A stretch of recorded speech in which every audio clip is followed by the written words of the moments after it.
नमस्कार, स्वागत है आप दर्शकों का। आप देख रहे हैं न्यूज़ 18 का डिजिटल प्लेटफॉर्म। मैं हूं आपके साथ रजनी चौबे।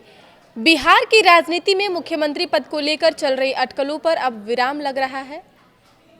मुख्यमंत्री नीतीश कुमार की पार्टी जेडीयू की ओर से पहली बार स्पष्ट संकेत दिया गया है कि आगे नेतृत्व किस पार्टी के हाथों में होगी।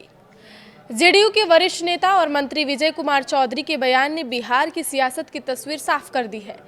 उन्होंने स्पष्ट कहा है कि राज्य में बीजेपी बड़ी पार्टी है और आगे नेतृत्व उसी को करना है। यानी अब मुख्यमंत्री को लेकर जो सस्पेंस और खेला की चर्चा थी, उस पर लगभग पूर्ण विराम लग चुका है और बीजेपी के नेतृत्व में नई सरकार बनने की दिशा तय मानी जा रही है। जेडीयू नेता का यह बयान ऐसे समय पर आया है जब राज्यसभा जाने के फैसले के बाद नीतीश कुमार के अगले कदम को लेकर लगातार चर्चाएं चल रही थी। विजय चौधरी ने साफ शब्दों में कहा है कि राज्य में बीजेपी बड़ी पार्टी है, इसलिए नेतृत्व उसी को करना है। उन्होंने कहा कि निर्णय भी बीजेपी ही लेगी और जेडीयू एनडीए के साथ मजबूती से खड़ी है। उनका यह बयान इसलिए अहम माना जा रहा है क्योंकि अब तक किसी बड़े नेता ने इतनी स्पष्टता से इस मुद्दे पर बात नहीं की थी। अटकलों पर लग गया है विराम उनके बयान के बाद। दरअसल बिहार की राजनीति में अब तक यह चर्चा तेज थी कि नीतीश कुमार के बाद जेडीयू से ही कोई नया चेहरा मुख्यमंत्री बन सकता है।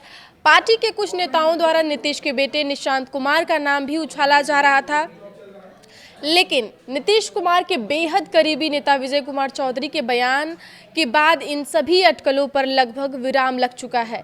इससे ये भी साफ संकेत मिलता है कि सत्ता का संतुलन अब बीजेपी के पक्ष में झुक चुका है। विजय चौधरी ने यह भी कहा है कि नीतीश कुमार के इस्तीफे के बाद कैबिनेट स्वयं भंग हो जाएगी और नई सरकार का गठन किया जाएगा। उन्होंने बताया कि शुभ मुहूर्त देखकर सरकार बनने की प्रक्रिया पूरी होगी। दरअसल फिलहाल खरमास का समय चल रहा है, ऐसे में 14 अप्रैल के बाद किसी उपयुक्त दिन नई सरकार के गठन की संभावना जताई जा रही थी, जिसको लेकर के अटकलें भी दूर कर दी गई हैं और 15 अप्रैल को पटना के गांधी मैदान में बिहार के नए मुख्यमंत्री का चुनाव होगा और उस दिन नए सीएम उस मैदान में बिहार के नए सीएम के रूप में शपथ लेंगे। विजय चौधरी ने यह भी पुष्टि की है कि मुख्यमंत्री नीतीश कुमार आज यानी 9 अप्रैल को दिल्ली जाएंगे और 10 अप्रैल को राज्यसभा सदस्य के रूप में शपथ लेंगे। उन्होंने यह भी कहा है कि यह संवैधानिक प्रक्रिया है। हालांकि उन्होंने यह भी माना है कि नीतीश कुमार का दिल्ली जाना बिहार के कई लोगों को अच्छा नहीं लगा, लेकिन यह उनका व्यक्तिगत निर्णय था।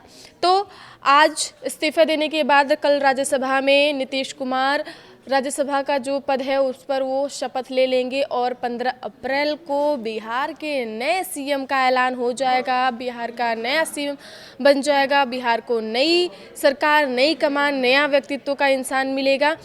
इस रेस में निशांत कुमार, नीतीश कुमार के बेटे का नाम चल रहा था, लेकिन विजय कुमार चौधरी के बयान के बाद ये अटकलें खत्म कर दी गई हैं।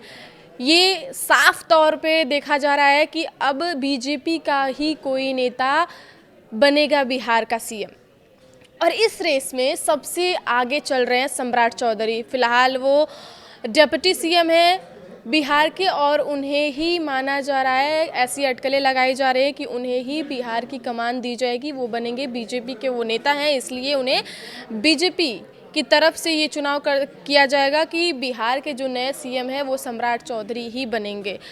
आप कमेंट बॉक्स में कमेंट करके ज़रूर बताइएगा कि क्या सम्राट चौधरी ही बनेंगे बिहार के अगले सीएम। आगे की खबरों के लिए आप देखते रहिए न्यूज़ 18 का डिजिटल प्लेटफॉर्म। धन्यवाद।